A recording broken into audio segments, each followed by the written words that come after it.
Kanya si Mayor Mike Rama kay di man nakigsabot sa Kapitolyo, di man siya makiglingkod aron hisgutan unsa ang nga solusyon ani nga project sa BRT mga kabombo.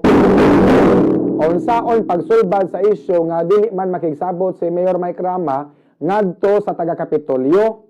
Matod pa sa mayor nga dili siya makiglingkod kauban ng Kapitolyo og iyang gisubli ang pagbahad sa Kapitolyo nga iyang ikiha kung si bisan kinsa man ang mubabag sa Cebu Bus Rapid Transit kon BRT project.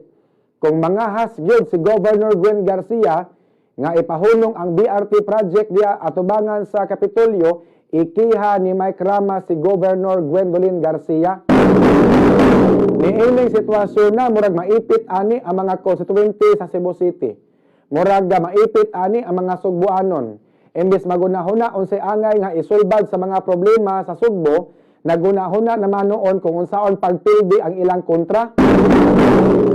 Sakto gid ay si Cebu City Councilor James Anthony Quinco nga murag mga bata nga nag-away sila si Governor Gwen Garcia og si Mike Rama mga kabombo.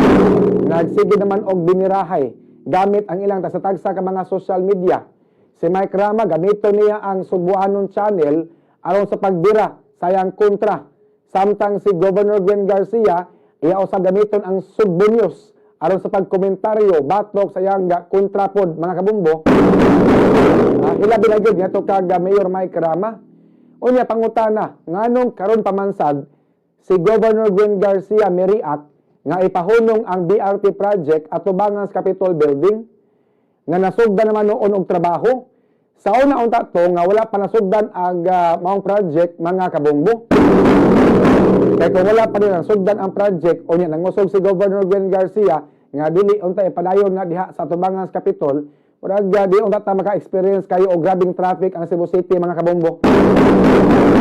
Alas 8:31 ato sa kapalo